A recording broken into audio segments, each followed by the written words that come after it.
तो दोस्तों आप सभी का एक और वीडियो में फिर से स्वागत है। दोस्तों आज के इस वीडियो में हम ब्याज निकालना सीखेंगे, जिसमें मैंने सवाल दो लिए हैं। जिसमें से पहला हमारा सवाल ये है कि 15,000 का 3% की दर से 11 माह का ब्याज ज्ञात कीजिए कितना होगा। ये गांव देहात में जो चलता है दोस्तों ब्याज, वो माहाना चलता है। जो ब्याज की दर होती है हर माह का, जैसे ये 15,000 रुपये है ना, जो 3% की दर लग रही है हर महीने लगेगी पूरे 15,000 पर। माह के हिसाब से यहाँ पर गाँव देहात में जो चलता है ब्याज होता है, तो उसी को निकालना सीखेंगे इस वीडियो में कि आखिरकार कैसे निकाला जाता है। तो ये रहा हमारा पहला सवाल और ये रहा हमारा दूसरा सवाल कि 6,000 का 5% की दर से 3 माह का ब्याज कितना होगा। तो दोनों को हम इस वीडियो में देखेंगे। तो चलिए बिना देर के वीडियो को शुरू करते हैं और हम दोनों को देख लेते हैं आखिरकार कैसे हल किया जाएगा। तो ध्यान से देखिए और समझिए सवाल क्या कह रहा है कि 15,000 का 3% की दर से 11 माह का ब्याज कितना होगा। ठीक है, तो हमें निकालना है कि ब्याज कितना होगा, उसके बाद पूरा हमें टोटल कितना 11 माह के बाद चुकाना पड़ेगा मूलधन के बाद। तो कैसे निकालेंगे, तो सबसे पहले हम क्या करेंगे, 1 माह का ब्याज निकालेंगे। तो 1 माह का ब्याज कैसे निकलेगा, 15,000 का 3% हम निकालेंगे तो 1 माह का आपका ब्याज निकल जाएगा। तो चलिए 15,000 का 3% निकालते हैं।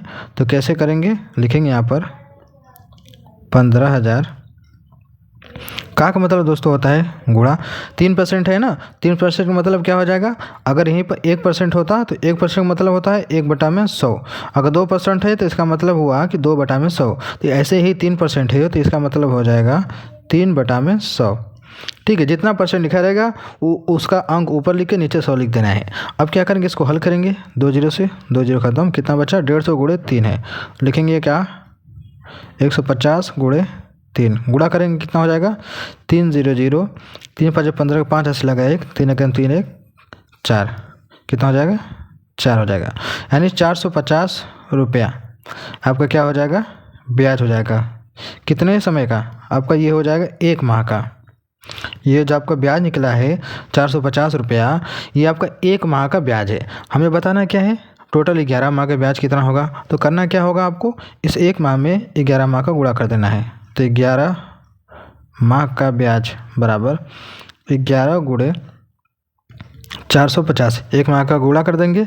तो गुणा करने के बाद क्या होगा, देखिए 11 0 0 11 5 55 के 5 हाथ से लगा 5 11 44 5 49, 4,950 हो गया। ठीक है, यानी कि 4,950 रुपया आपका ये हो गया ब्याज। टोटल ब्याज आपका इतना हो गया। ठीक है, 11 माह का। अब आपको टोटल पैसा कितना देना है, वो चुकाना कितना है, चलिए उसको देख लेते हैं। तो ये हो गया सिर्फ ब्याज प्लस मूलधन हमारा 15,000, इसको इसमें ऐड कर देंगे, टोटल जोड़ देंगे। तो कितना हो जाएगा टोटल, चलिए जोड़ कर देखते हैं। ये हो गया हमारा 15,000 और 4,950, दोनों जोड़ देते हैं। 0 5 9 5 4 9 1, 19,950 रुपया टोटल आपको 11 माह में आपको पे करना पड़ेगा, जिसमें से 4,950 रुपये ब्याज है, बाकी आपका मूलधन है। टोटल मिलाकर 19,950 रुपये आपको पे करनी पड़ेगी। तो ये है निकालने का तरीका ब्याज। अब ये हो गया एक सवाल। अब हम चलिए दूसरे सवाल को इसी तरीके से हल करते हैं। तो इसमें हमें करना क्या होगा, इसमें भी वही करना है कि 6,000 का 5% की दर से 3 माह का ब्याज कितना होगा। इसके लिए सबसे पहले हम 1 माह का ब्याज निकालेंगे। तो वो कैसे निकलेगा, 6,000 का हम 5% पहले प्रतिशत निकालेंगे। तो चलिए निकालते हैं। तो क्या हो जाएगा, लिखेंगे यहाँ पर 6,000 का मतलब गुणा 5% का मतलब 5/100। ठीक है, अब इसको हल करेंगे। 2 0 से 2 0 खत्म, बचा क्या हमारे पास 60 गुणा 5। तो 60 का गुणा जब 5 में करेंगे कितना हो जाएगा, 6 5 30, यानी कि 300।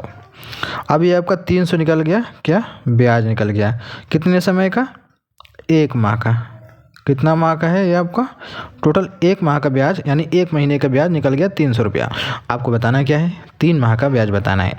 तो 3 माह का ब्याज बराबर क्या हो जाएगा, लिखेंगे 3 गुणा 1 माह का जो ब्याज उसे गुणा कर देंगे। टोटल कितना हो जाएगा, 3 3 की 900 आपका टोटल हो जाएगा ब्याज, यानी कि 3 माह में आपको 900 रुपया ब्याज देना पड़ेगा। अब टोटल मूलधन और ब्याज मिलाकर कितना देना पड़ेगा, इसके लिए इसमें क्या करेंगे, हम 6,000 का जोड़ देंगे इसको। 900 प्लस 6,000, तो टोटल कितना हो जाएगा 6,900। ठीक है, 6,900 रुपये आपको टोटल पे करनी पड़ेगी। ठीक है, तो इस तरीके से हम क्या करेंगे, ब्याज को निकाल लेते हैं। बहुत ही सिंपल है, आपके सामने मैंने बता ही दिया। तो उम्मीद करते हैं आपको वीडियो अच्छी लगी होगी। तो लाइक करना ना भूलिएगा, चैनल पहली बार सब्सक्राइब कर लीजिएगा। चलिए मिलते हैं एक नए वीडियो में।